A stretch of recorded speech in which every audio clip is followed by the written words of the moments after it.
Welcome to my show Character Analysis, where we take a look at characters in different types of media, mostly video games, and see what makes them tick.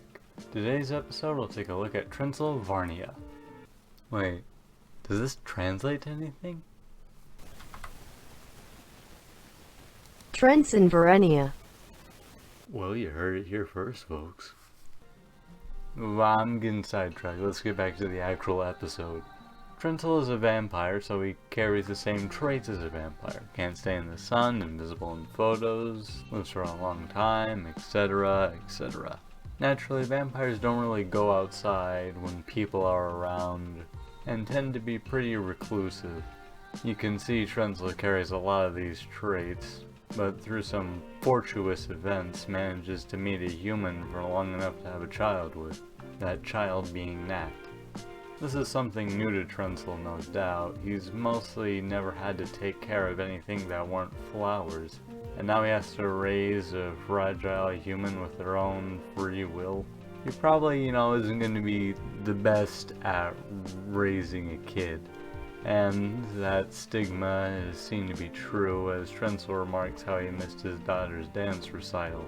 But I mean, he has had little to no interaction with humans. He probably doesn't really understand how much that can hurt someone, especially at such an impressionable age.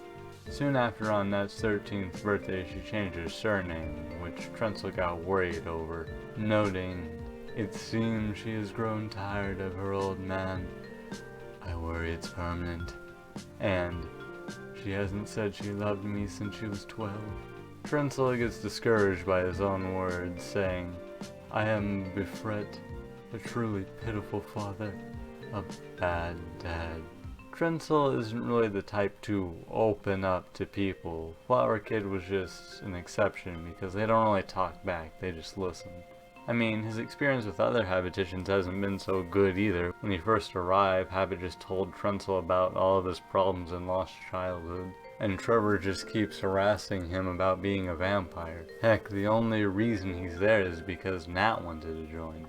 He doesn't even ask Flower Kid for help, he just wanted to tell someone about his problems. Flower Kid took it upon themselves to confront Nat about her dad, met by Nat's usual "it's not my problem" response, leading you to cherry pick when to use the microphone on Nat's words. But, I mean, it's not like Nat didn't mean those words, that's just how Nat conveys forwardness. Now Trencil has finally heard those 3 words he's wanted to hear, knowing that he may not be the best dad, but if his own daughter loves him, he must be doing something right. So Trencil is happy and ready to leave the habitat. We all know that Trencil's story extends beyond the game, although really the only big thing is that when Trencil is telling everyone he's a vampire, it turns out they all knew, which, makes sense considering, as Carla's description of the microphone states, if you want the whole habitat to hear something, this is the root. An amplified voice carries far, far through the habitat. Everyone will know. And that's the story so far. Until we get more Smile for Me content, this is all we know about Trencil. The 2-year anniversary is coming up, so you never know what to expect. But I'll end the video here for now. Well, actually there is one more thing I'd like to bring up. And that's that this script was actually pretty hard to make. Not only for researching about it, but also finding motivation to write. If I keep up the same production speed I have been going at, I think I'll just burn myself out, and the series will no longer be fun to make.